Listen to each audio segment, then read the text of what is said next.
A warm welcome to A Nurse's Lift to Work with Tina and Kate, coaching podcast by two healthcare professionals. We are friends, we are nurses, master NLP coaches, hypnotherapists, parents and business owners. We are busy people juggling many things just like you. You are in for a treat. We will chat about informal coaching tips, coping strategies, and how to effectively change your mindset and have some fun along the way. So, hop on board with us for A Nurse's Lift to Work.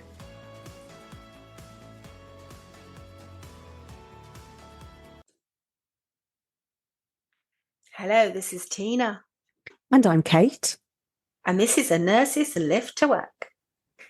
And today we are going to talk about a mini bite-sized one, just about how to frame a little conversation you might like to have.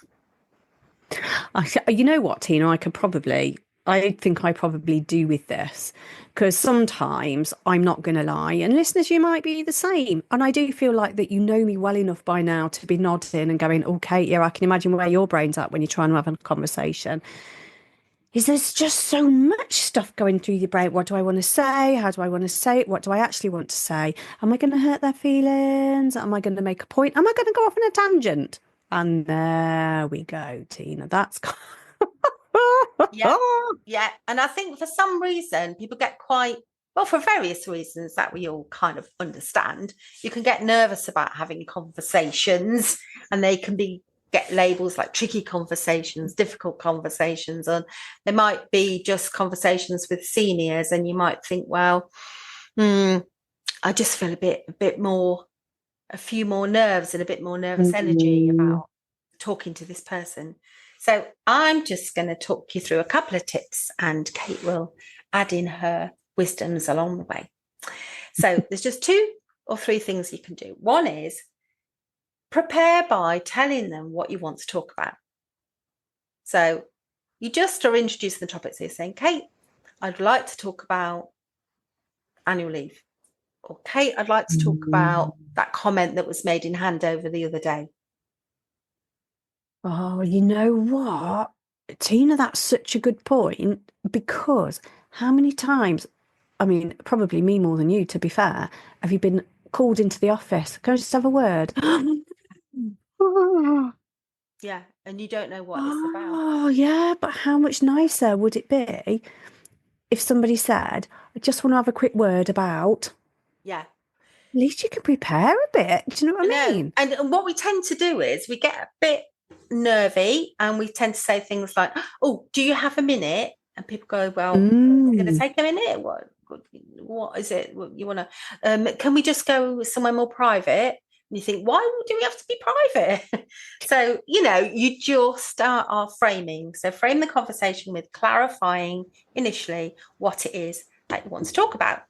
And then you tell them what the outcome is that you're hoping for. So you say, Kate, I'd like to talk about annual leave. I'm hoping that I'll have a good plan for annual leave after our conversation. Or, Kate, I'd like to talk about that comment made in handover the other day. At the end of our conversation, I'd like to feel more comfortable about it and understand why it was said. Oh, Gina,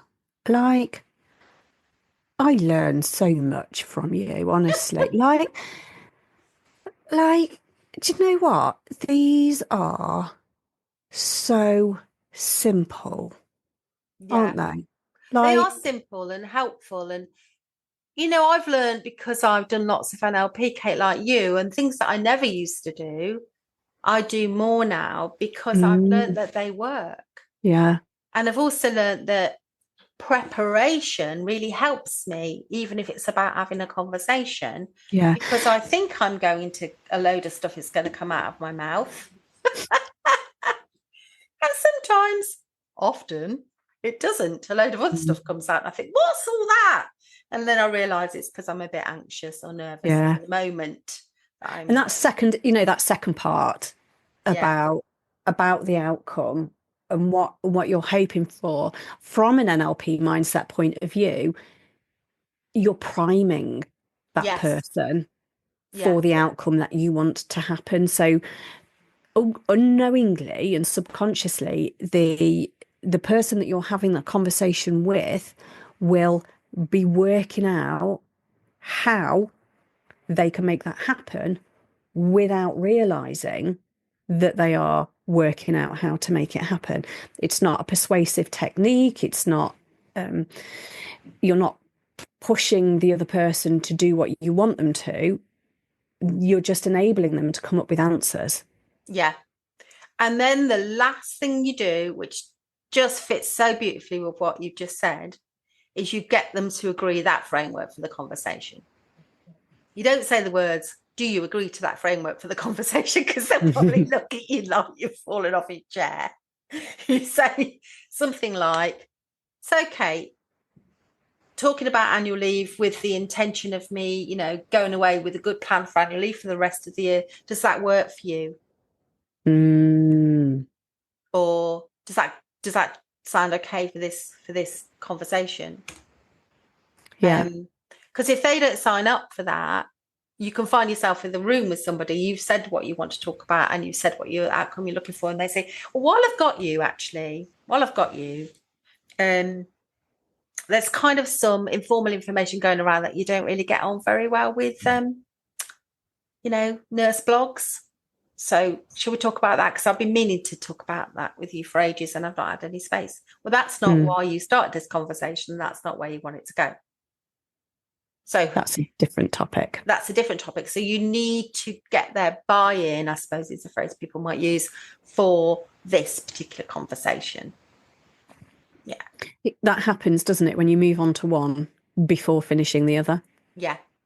And I don't know if this happens in your life, but me and my husband are amazing at this. We're award-winning at starting to talk about a particular thing. And then it happened this morning. And then we were way off topic. And then I'm like, how did we get here? Why are we talking about having another I'm laughing because this is something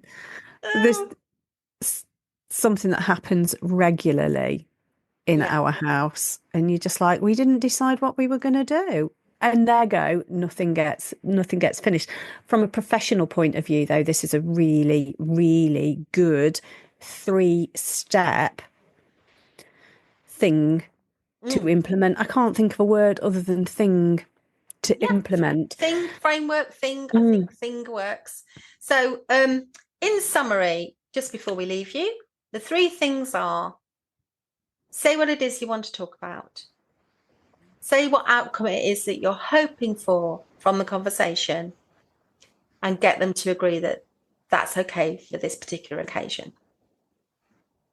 Perfect. Job done. Like that. On that note, I'm Kate. And I'm Tina. And you've been listening to a bite-sized Nurses Lift to Work.